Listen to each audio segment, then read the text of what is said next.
Good morning. Welcome to Enliven, the aptly named evolution of our Super Sunday program.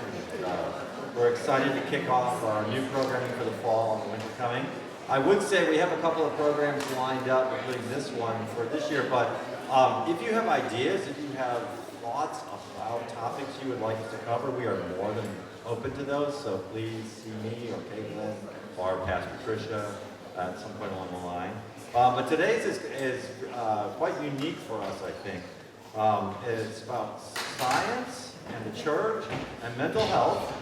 And you know, science and the church, we don't often see those things come together necessarily, I think. They're kind of treated as two separate entities, right?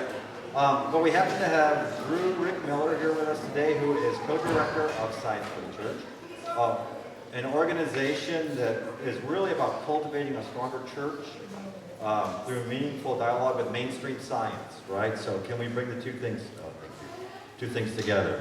The Synod of the Covenant, which is what we're part of, we're part of the Detroit Presbytery, which is part of the Synod of the Covenant, has been doing a whole series with Science in the Church on Science in the Church, race science in the church, and Science in the Church and mental health. So this is part of that. Drew happened to be in town.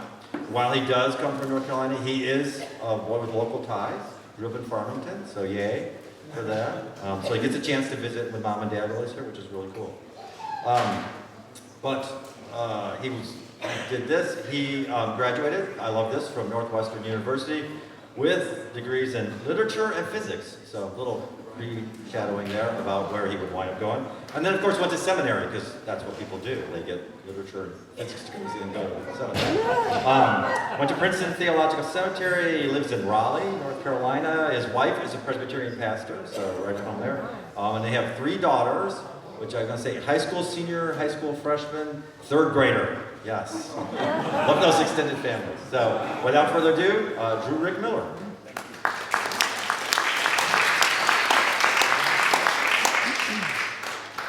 Thank you for the opportunity to be here. I'm going to say a little bit more general about Science for the Church at the end in what we do, but I want to give you an example of a specific topic. A lot of what we're trying to do is help the church bring science to bear on things the church already cares about. And so a lot of people in the church right now are talking about mental health. It's a crisis in our country. It has been even before the pandemic, but it was particularly heightened in the pandemic. And I want to frame it at a higher level. And I want to ask this question. I don't have it framed as a question there, but does our faith make us well? And so I want to talk about the connection of faith and health and how mental health is connected to it. And to start us off, if there's any children that would want to come up, I'd be happy to do a little time with the children at the start. If they don't want to come up, that's totally fine. I don't want to take them from their cookies, because that's important too. But if there's any children that want to come up, I'd welcome them too, and we could have a little moment. I could ask you a couple questions, and you could help me think about healing and teach some of the older adults. Are you interested in doing that? It's okay if you're not.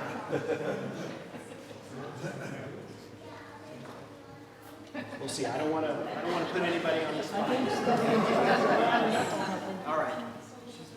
Maybe in a minute she'll be interested and come up and help me out. So does what we just did, what we're doing right here, what I just interrupted in order to start talking to you, is it good for us? Yes. Are there benefits to it?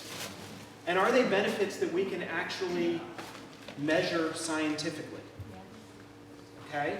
So what most of the programming that we do at Science for the Church is we're linking Scripture, faith, our tradition as Christians, with science and seeing what can we learn there. Sometimes there's tension, sometimes there's incredible synergy. And so I want to ask this question, is what we do here in church good for us? And I want to start with Scripture. Many of you probably know the healing stories that are throughout the Gospels in the New Testament. I could have picked several. Here's one of the woman who is hemorrhaging. And she goes in a crowd, grabs Jesus' robe, power comes out of Jesus, and she's healed of her hemorrhaging. And then Jesus feels that power leave and says, "Who touched me? What happened?" And the woman comes up and kind of lets him know it was her. And Jesus said to her, "Daughter, your faith has made you well." Okay? Happens again with blind Bartimaeus a little bit later in Mark chapter 10. Blind Bartimaeus yells out at Jesus in a crowd and says, "You can heal me. You can bring me my sight back." And there's a little bit of an exchange. Bartimaeus persists. Jesus has him come forward. He heals him. And again he says, "Go, your faith has made you well." Scripture seems pretty clearly to show that there's some connection between spiritual healing, forgiveness, a whole host of things, spiritual things, and physical health. And it happens in these healing stories. Your faith has made you well. So is that true? Does science support that? That's the interesting angle that I'd like to bring to bear to our topic today. First, I got to have a couple caveats here. So there's lots of ways that we heal, right? The primary way we heal is our bodies are fearfully and wonderfully made. We're healing all the time. How many of you got a scratch in the last month? You didn't go to the doctor. You didn't pray to God to heal you. Your body just healed, right? Our bodies are really good, and most of the healing is done through the natural processes in our body that God created. We also have medicine, right? And technology. When our bodies aren't healing correctly, there's lots of ways medical science in particular can treat us and help us heal and improve. So our healing can be supported by modern science, by modern medicine. But there's another way we can be healed, and it probably happened dozens of times throughout the globe while we were gathered here this morning. And that's God healing. Miraculous healing happens all the time that scientists can't explain. Maybe it's our bodies naturally doing it, but people that according to modern science shouldn't recover all the time. And it's often through divine intervention. It's through the laying on of hands. It's through prayer. And this is much less common in our country. I think we tend to be a little bit skeptical that this can happen with our modern scientific viewpoint, but it happens across the globe all the time. And this may be a topic for another day. I don't want to get diverted, but there's nothing in modern science that says God can't heal miraculously. Science does not rule out miracles. God is outside of nature, and science can't speak to what God can and cannot do is outside of nature. Science can only tell us about the natural occurrences, what normally happens in nature. And so divine healing is possible, and it can happen, and I don't want to rule that out. My main point in listing these three, our bodies heal, modern science heals us, and God heals us, is that I actually think all three of them are the ways that God heals us. God heals us through the bodies that God gave us, God heals us through science and technology, and God can heal us directly.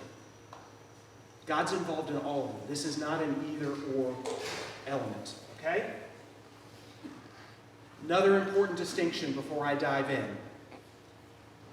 The mind and the body, some people believe they're completely distinct. There's spiritual, mental stuff, and there's physical stuff. But they're very connected. Whatever you think, they're very, very connected. When things happen to the mind, they impact the body. When things happen to the body, they impact the mind. This is where the kids could have helped out. I've got 3 daughters. For a long time, almost every day, there was a skinned knee. What happens when you skin your knee? Tears, emotion, big emotions happen when you get that ouchie. And what do? You kiss it, you put a Band-Aid on, you snuggle. Now the big emotions are gone. These things are connected, and it goes the other way. It's not always as clear, but high-stress jobs, they take a toll on us physically. Stressful, traumatic life situations that we have to live with a long period of time, they take a huge toll on our physical health. So the mind and the body are connected. And they're connected through these hormones and other chemicals that course through our minds. When we're stressed, when we have anxiety, we have things like cortisol going crazy in our brains. And they're really, really good in short doses. If I walk out in that parking lot and a car's about ready to hit me, I want cortisol really fast so that I can jump out of the way. It's good. If I'm nervous about standing in front of you and giving this talk, it gives me the energy I need to get through the talk. But if I have it coursing through my brain and my body all the time because I'm constantly stressed, that's really bad for us. And so these chemicals that can be good for us in small doses, long term, they take a toll on the body. That's the main way that this connection between the mind and the body happens, is through these chemicals. One more interesting example, it's a bit of a tangent on this connection between the mind and the body, and that's the placebo effect. How many folks have heard of the placebo effect? Probably most folks. It's amazing what a sugar pill can do if you actually think it's an aspirin. Placebos work really, really well, and that's because our minds are incredibly powerful. Our emotional, mental, spiritual state says a lot about how our physical state is going to be. And the placebo effect is probably the strongest example. I'm married to the daughter of a doctor. There's several cases where patients were given sugar pills and they worked much better than the other treatments. Because they know the person is worried, they're anxious, they're looking for a treatment and nothing else has worked. Here's your treatment. Sugar pill can actually work. It's pretty amazing. All right. Should we get to the science? Yes. This is the stuff I love. I love to geek out on the science. All right. Hundreds and hundreds, maybe even thousands of studies have been done. Many of them in the last 20 or 30 decades, looking at the connection between some aspect of faith, prayer, church attendance, belief, all sorts of things, and health. And this is one of the most concise statements offered by the Mayo Clinic, one of the leading places of medical research, medical science. And this is what they say. Most studies have shown that religious involvement and spirituality are associated with better health outcomes. That's medical scientists saying there is a connection here, including greater longevity, coping skills, and health-related quality of life even during terminal illness, and less anxiety, depression, and suicide. So these are all things that have been studied well enough that scientists are comfortable saying these are positive connections. Longevity, coping skills, quality of life, even with terminal illness, and then lower anxiety, depression, and suicide. And several studies have also shown that caring for, nurturing the spiritual needs of people will help them recover better from illness. So these are things scientists, looking at all of these studies, are comfortable saying are true. Let's look at them in a little more detail. The big one that's gotten the most public attention is longevity. All right? And I'm not going to try to recount all the details. I'm going to let one of the researchers do that for you. This is a professor at Vanderbilt. He led one of the more recent high-profile studies, and I'll let him tell you a little bit about what they learned. Let's hope the technology works. He's going to keep going a while. I'm going to spare you listening to like 5 minutes. But that's the gist of their research. 5,000 people, kind of middle age, 40 to 65, 55% reduced level of mortality for people that are regularly participating in their faith communities. And this isn't uniquely Christian or one type of Christianity. It's any religious tradition. It's participation in a faith community.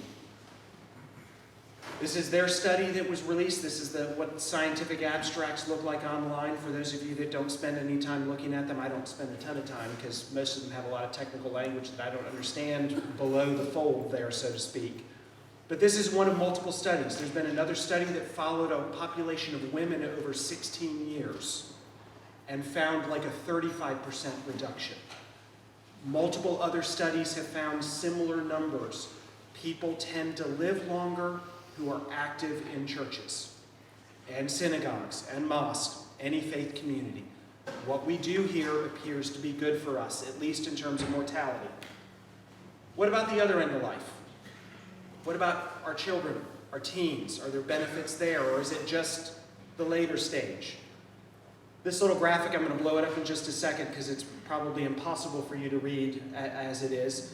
This is a study done at Harvard, I think in 2018, looking at teens. And it found that religion, spirituality, church attendance, prayer, these sorts of things protected against some of the major challenges youth face. Risky behavior, drug use, depression, suicide, all of these sorts of things. Here, we blow it up. So the ones on the left are those who attend religion services regularly. And I'm going to have to look on my screen. Hopefully you can still hear me. It's 12% lower on depression, 33% less likely to use drugs, and on the bottom are more positive attributes. And so it's things like forgiveness, and I can't read, happiness. They're much, much higher among our young people who attend church regularly. What this doesn't show you is that happiness, forgiveness have a whole host of benefits as well that psychologists have found. So if you're more forgiving, if you don't hold grudges, you forgive people, you have less anxiety and stress and cortisol. So being more forgiving is going to confer benefits on you long term as well. And then for those that pray and meditate, there's less sexual activity at a young age, therefore less sexually transmitted diseases. There's also more volunteering. Volunteering, research has shown, has a whole host of benefits for us, and a greater sense of purpose. And that's really key to thriving for young people, is having a sense of identity and purpose. So it appears spirituality benefits the other end of the spectrum, not just a longer life, but also as young people are being formed. Another area that gets a ton of attention is prayer. Prayer is probably the most studied thing here, and it's also the most complicated. It's really difficult to untangle all the studies. Most of the studies are really, really difficult, and you've probably heard wisdom sayings, scripture sayings, do not put God to the test. A lot of the prayer studies put God to the test. And the data is just all over the place. It's hard to say something conclusive. For those studies that are looking at the benefits for the one being prayed for. So studies that have tried to have a group of people praying for a bunch of patients that are recovering from a heart attack, the data is really murky. Some studies have shown it's actually a negative effect. I think that in that study they notified the people, and the people were probably worried, am I being prayed for or not? Things like that could have been going on that complicated the study. But the studies that are looking at prayer, intercessory prayer, where you're praying for someone else, it's really hard to draw any conclusions. What's really interesting, though, is the benefits to the one doing the praying are quite significant. Those are quite clear. And they extend into things like meditation. It's why the meditation industry has taken off, because there's real benefits. Things like improved memory, increased attention, lower levels of depression, anxiety. There's a whole host of benefits that come from prayer and meditation to the one doing it. And so there are benefits, but they may not be the ones that we necessarily think. The praying for the other person. The benefits tend to happen for us. And then there's a whole bunch of new research. Most of this hasn't been replicated. It's hard to say anything definitive about it. Looking at ritual, the kinds of liturgies we do, singing together, doing liturgies side by side, saying things in unison. Most of the evidence suggests those things are positive for us, but I think more research needs to be done to be able to say for sure what those benefits are.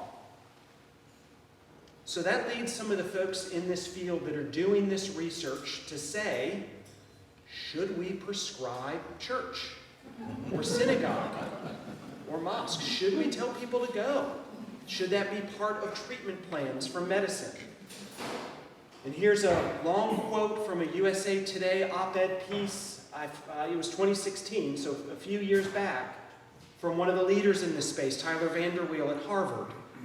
And he says, if we could conceive of a single elixir to improve the physical and mental health of millions of Americans at no personal cost, what value would our society place on it? Going a step further, if the research showed conclusively that consumed once a week it would reduce mortality, how urgently would we want to make it available? All those longevity studies.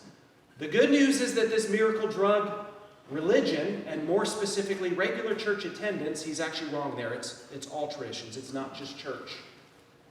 It's already in reach of most Americans. In fact, there's a good chance it's a short drive away. So the medical community is starting to wrestle with what do we do with all this evidence that shows faith is good for us. Now, one of the lessons you learn working in faith and science is there's always caveats. There's always nuance. And so there are some instances where faith is actually bad for our health. So if we go to church out of guilt, we're not going to get those benefits. It actually has the opposite effect. It's actually negative. It's more anxiety that is bringing us to church than it is a willingness.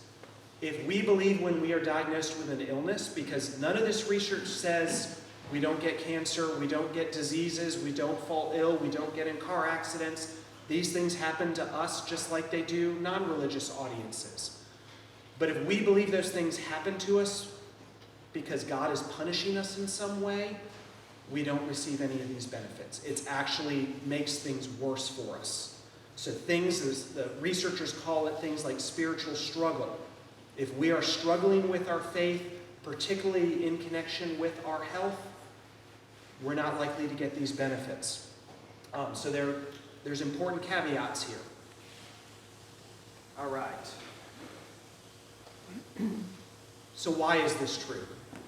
Why do we receive these benefits? As someone who loves science, I want to know what are the causes. What's making this happen? Not just that there's a connection there. The most common answer is social support. It's exactly what you were doing here when we interrupted you to start this program. That is the number one reason given. Most of the researchers that are not people of faith just say this is all about social support. And I'm sure there's some truth to it. When we're praying for one another, when we're visiting people in the hospital, when we're bringing them meals, when we're checking on them when they finally come back to church, all of those things are really, really important. One of the biggest indicators of poor health long term is loneliness. So having a community that supports you. We are social animals. Human beings are very, very social. And so places that create healthy social relationships, we're going to thrive in most cases in those situations. And so what we do as a church supporting one another is a big part of what's going on here. Interestingly, the research also shows that people of faith, people that attend church regularly, they follow up on their medical treatments better than people that aren't of faith. Part of that is the social support. I bet there's people in this room that have driven someone else from this room to a medical appointment because they weren't able to drive themselves. We do these sorts of things all the time. We'll go pick up medications. We'll go provide the special dietary needs somebody has as part of their treatment. But we tend to follow up on those things better. And so that's another factor. Obviously, if you don't follow the treatment plan, you're probably not going to recover as quickly or as well. Another interesting angle on this, and I wish if I had known Pastor Trisha's sermon, I would have changed this. I'm going to use forgiveness, not generosity. But the kind of virtues that the church cultivates that generally are higher level in religious audiences than non-religious audiences, almost every single one of them, hope, love, forgiveness, generosity, gratitude, those are the ones that are coming to mind. All of them have 100 studies that show the health benefits, particularly mental health benefits, of cultivating those virtues. Generous people have less anxiety, less stress, they have benefits. Many of them are connected to gratitude. Some of the most powerful research has been done on gratitude. Let me just list a couple from forgiveness, which is the one I picked here. It ended up being the wrong one for this Sunday. I apologize for that. So people with PTSD show decreased levels following trauma if they're able to forgive. There's lower levels of anxiety and depression. There's stronger relationships for people that are more forgiving. There is strengthened spirituality. There's higher self-esteem. The list goes on and on. There's many, many benefits that have been shown to things like forgiveness. And again, there's a long list for all the other things. So inasmuch as our churches are teaching us to be more grateful, be more generous, to be more forgiving, those things confer benefits on us.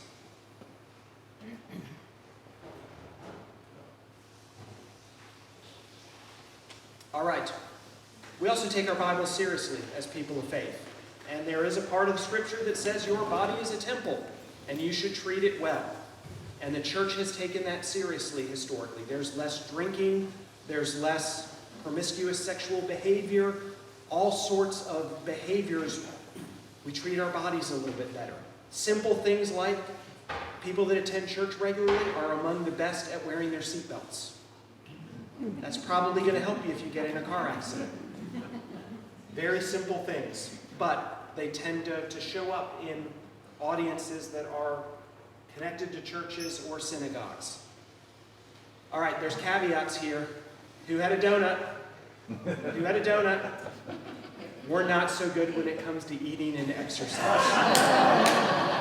We like our potlucks and we like a lot of butter in our casseroles, right? That is one area where we do not fare as well. Obesity rates tend to be a little higher in churches than they are in the general population. That social support often comes with food, so I think we've got to weigh the strengths and the benefits of it. But that's one key caveat. The other key caveat is those that lead us.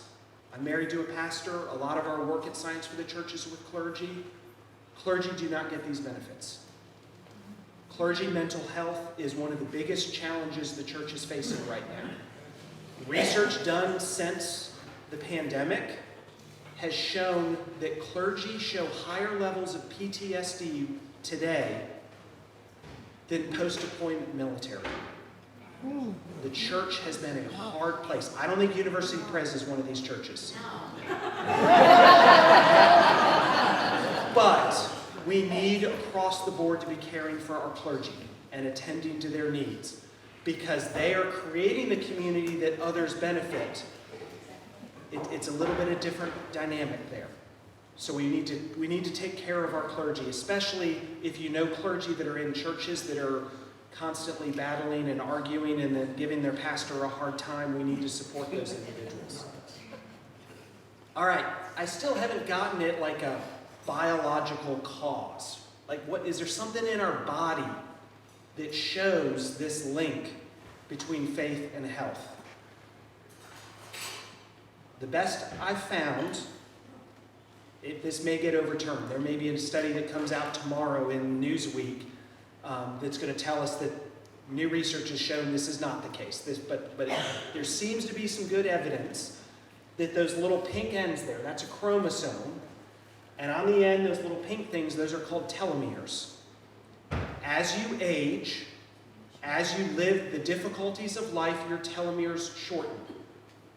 And that's kind of the way, biologically, you can look at age. And so somebody that's had a really, really hard life can look a lot older than their age based on their telomeres, just because of all the stress and the anxiety and the difficult situations they've had. Research has shown that people that regularly attend church, that are involved actively in their faith, at the same age tend to have slightly longer telomeres. So this seems to actually imprint on our biology through these telomeres. Interesting. All right, I want to return to that question. What is it that actually is healing us here? Is it God? Is it our bodies? Is it medicine? Is it the telomeres? What's going on? I don't think we totally know. I don't think we have exact evidence. I think it's complicated when you bring in God, because God is both inside and outside of nature, and all science is good at describing is things that happen in the natural world. Science can't account for something that's outside the natural world. By definition, science describes what happens to our bodies, not what something outside nature, God, might do to our bodies. And so these are complicated questions. And I'm pretty confident God is using all of these ways. Part of that is because I know a lot of medical people that they are in medicine because their faith has driven them to care for others. A lot of modern medicine exists, a lot of the early hospitals exist because of that very motivation, to heal the sick, to care for those that are in need. And so I think God has worked through modern medicine, through telomeres, through our bodies, through prayer and other things to bring us healing. As I move towards closing, I want to give you one helpful analogy to think about all this research. And that's thinking about the difference between a vaccine and a medication. So like 80% of the studies done on the connection between faith and health, they're more like a vaccine. They're more preventative to avoid some of the long-term health problems. That's why a lot of the benefits are around longevity. Only 20% look at faith as a treatment, recovery from post-traumatic stress situations or heart surgery or something. Only 20% look at faith or prayer or something as a treatment, a medicine.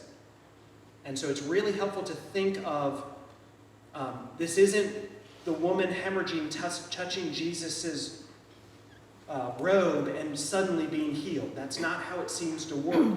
It's more like a good diet and exercise, the things your doctor tells you probably every visit. Drew, it'd be good if you get a little more exercise and eat a little bit less of your wife's yummy cooking. Those things are good for you. That seems to be more how faith benefits us. Now, I haven't talked a ton about mental health, right? I haven't really made that connection in great detail. But you probably saw it in many of those slides. Almost every study that I summarized talks about lower levels of depression, lower levels of anxiety, quicker recovery from trauma, lower levels of suicide. I don't think I said it, but several of them have links to lower levels of addiction. All these markers of poor mental health are factors in these studies. And then it's the long-term benefits of better mental health that seem to confer these other benefits. And so these things are connected. And so this work is really, really important because a year ago, there was a survey done, I think it was the Kaiser Foundation. 90% of American adults, this is the whole population across the political spectrum, across all walks of life, agreed that we are in a mental health crisis in our country. Mental health care providers, we tried to get one here to speak after me to talk more directly to the mental health needs and how they can provide services to you or those you know that might need them. They're overwhelmed. There's more demand on their time than there is professionals to provide that care.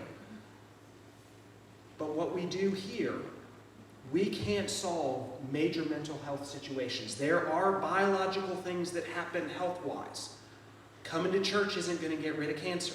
It's not going to get rid of major bipolar or other mental health issues.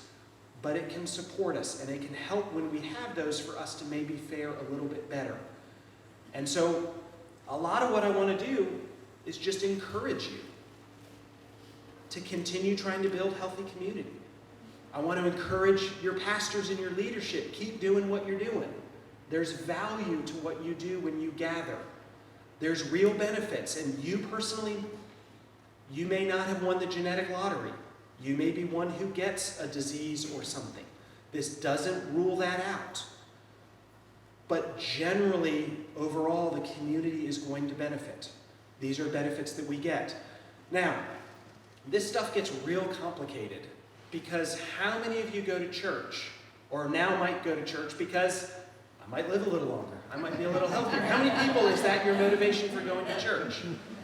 It's the same with studies on forgiveness. How many people try to be more forgiving so that they get the health benefits? How many people are more generous so that they can benefit?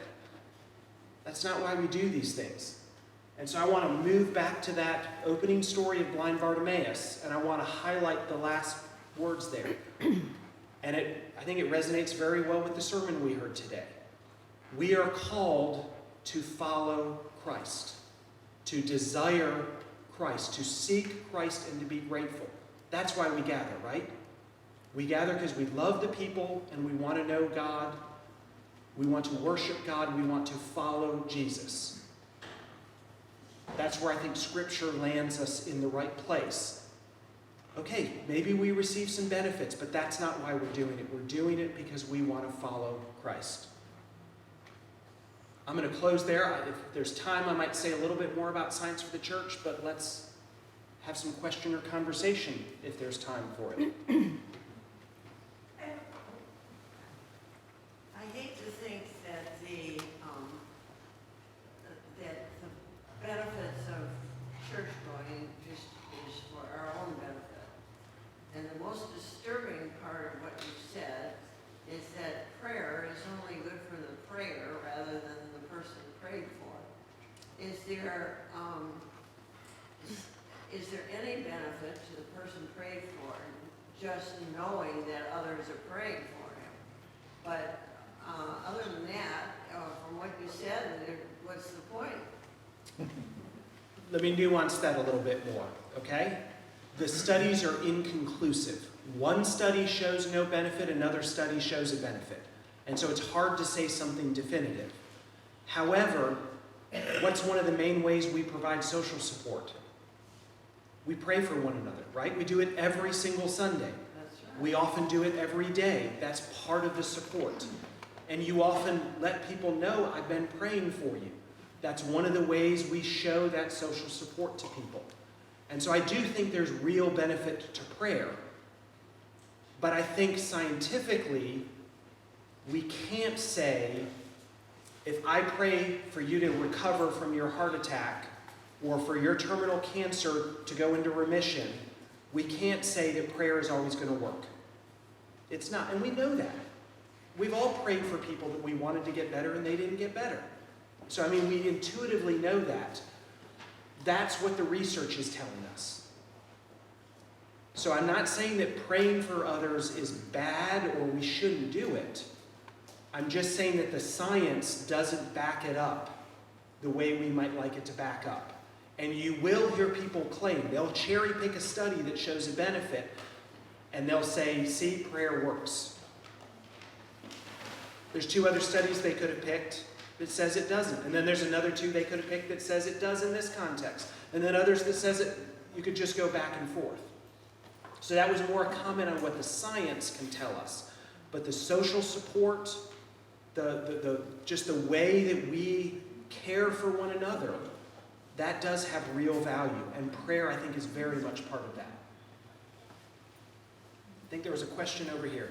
So, my brain is working, hearing what you're saying, and so my question is, has there been any research or any studies done that show, because we know that church membership and church attendance decreases, and we know that there's been that increase in mental health issues. Has anyone studied to see if there's actually a correlation between the two?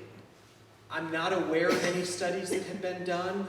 What I am aware is parsing something like that is really, really complicated because a pandemic hit in the middle of it.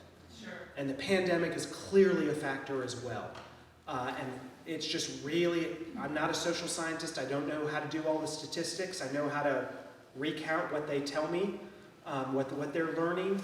But it's really hard to parse out causes in social scientific research to know how much of it is the pandemic, how much of it is the political division, how much of it is struggles over race and many, many other things that divide and challenge our country.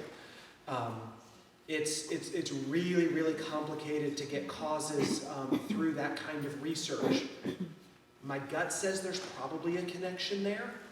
And it could just be, I know a lot of people outside of the church in various demographics that are struggling to find community. The kind of the community that the church provided for people that they may have been in our pews every Sunday, and they may have been, I don't know what to think about this God thing. This is a little bit complicated for me, but I really like these people. They're still getting some of the benefits from that social support in that community. Those are the majority of the people that are no longer in our churches. So something you may not have heard in all that research on people leaving the church, the number of devout religious Americans has hardly changed at all. From the 70s to today, about 1/3 of the population attends church weekly, prays daily, and there's at least 1 or 2 other measures they use in these surveys. That has been consistent from the 70s to today. The people that are no longer affiliated to the church were the people that went once a month or a couple times a year, didn't really pray. They were kind of in the church, but on the edges of it. Those are the majority of the people that have left. It's more complicated with young people, because the movement and the changes are a little bit more complicated there. But a core third of Americans really haven't changed at all in their religious behavior and their participation. And they've always been the core third that have kept the church going.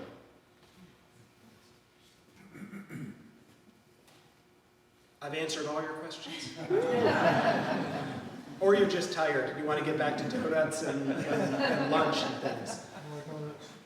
Let me real quickly, and then I can stay and talk with folks if folks want to. A little blurb of why you're in this ministry, just to. I'm about to do that. Okay. That's where I was headed. So, Science for the Church grows out of over 10 years of programs. Prior to here, I was a grant officer at the John Templeton Foundation, working as one of the grantees with my current co-director, Greg Kutsona, who lives in California. And we were running, you could call them experiments. We were throwing money at ministries and saying, let's do science and faith programming and let's see what good comes of it, or what bad. Fortunately, it was mostly good. So much so that we have a mission statement based on our evaluation of all these ministries. We are confident that when we do this work and do it intentionally, the church benefits. It actually strengthens the church when we talk about science publicly, when we include and invite the science professionals in our church to work with us. Real benefits happen, including new members, new leadership. The most surprising one we found across the board: clergy involved, scientists involved, and lay people. People grow in their faith through asking these questions and having these conversations. God gets a lot bigger when you start looking out at the stars, or you start looking through microscopes and you start hearing what scientists are telling us about creation. It's magnificent. We have taken those previous programs and what we've learned, best practices, and we've created, it's a pun on particle physics, if anybody loves physics here, the standard model. Our standard model is actually, it's really, really easy. Science professionals working with church leaders to do programming that makes sense in your context, in your church. In a conservative evangelical church where they're wrestling with evolution, that program's going to look very different from a progressive church that accepts everything in science, maybe even has questions more about faith than they do science. They're going to be very different programs that happen in those two communities. But the pastor and the scientist can work together. They bring complementary gifts to help do this work, and it's really valuable. Our main offering to the world is a weekly newsletter. We cover specific topics, like the one I just covered today. There's lots of stuff on generosity and gratitude and forgiveness and all those virtues. There's more hard science, astronomy, physics, biology. We also profile churches that are doing this work well. We profile scientists who are, in most cases, Christian, whose work we think is very, very relevant to the church. We do a lot on climate change and creation care and themes of that sort. And we share some best practices. How do you do this? I've got, for those of you that are old-fashioned, I've got a pen and a sign-up sheet where you can write, or you can grab a QR code and sign up for it that way. We also are starting to produce more materials to be used in churches.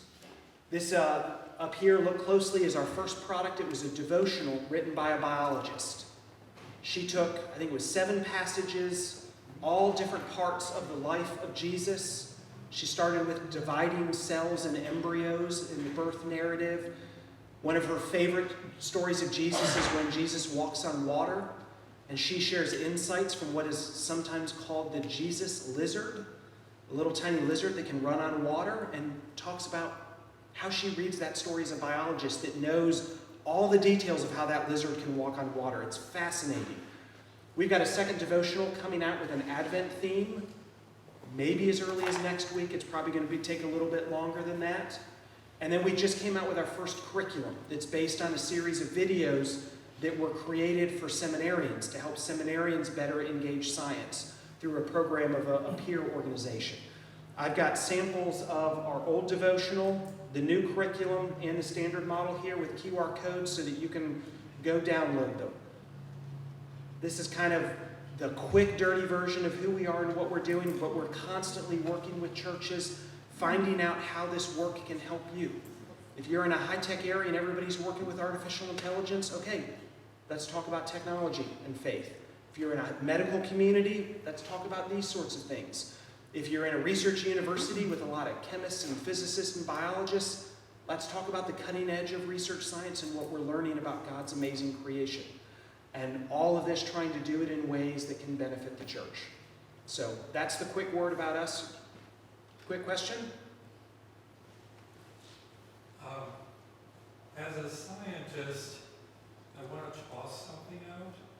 I was struck by the question about proof that praying for someone might have an effect, and that it could be demonstrable. I would think that proving that would be extremely difficult. You know, when I think of putting an experiment together that would prove that, Yep. it would be very, very hard. In fact, I don't know, maybe in another century they might come up with something a little better, but Yep. I wonder, is it even possible? Because if you look at Scripture, one of the things you hear a lot of talk about is faith. And if we were to prove that prayer gives healing, if we were to prove it, we may experience it, but to prove it scientifically, does that take away our freedom of choice to have faith or not have faith? So at some level, Yep. it may be that God's intention was that some things are unprovable. So we shouldn't think of science as something that's going to give us all answers. It won't. It'll give us a lot of answers, and every decade we get something new that's astounding. I mean, when we look at what's possible today and what was not possible 50 years ago, it's astounding. And if we go forward, it'll be even more astounding. But will we ever do certain things?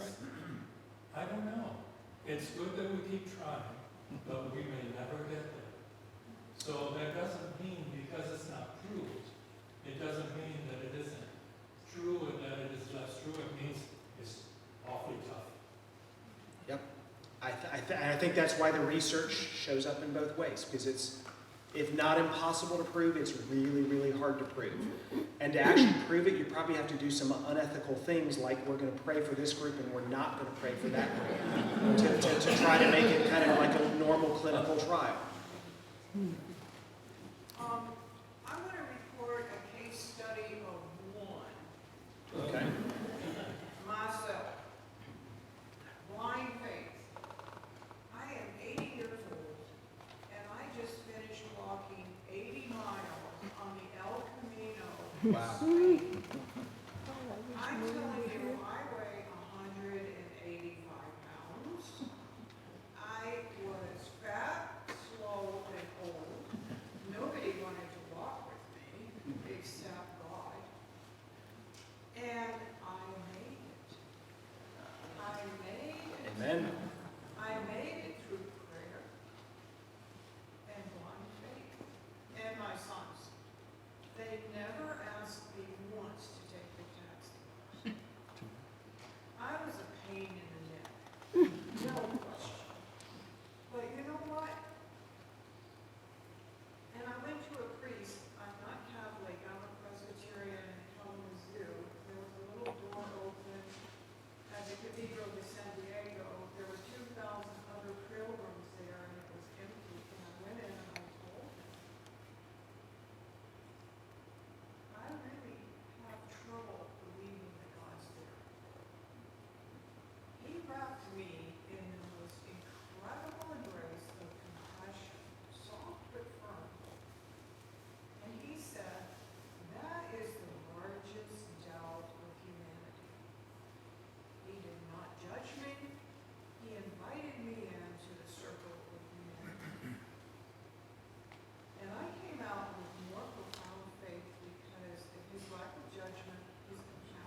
a beautiful story of how God works through other people, through all sorts of different ways. And the power of your mind determined to do that walk. Oh, I would not do it again.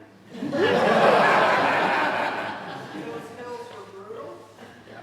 I went to a trainer, a walking trainer, and so forth, and I worked for 2 months, really hard getting into shape. It was swallowed up in the first 5 years.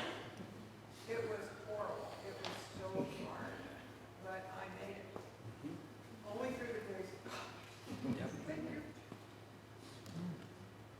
I'm happy to stay and answer more questions, but I don't want to hold anybody else captive from the rest of your day, from families, from lunch, from whatever is next. But thank you for the opportunity to be here, and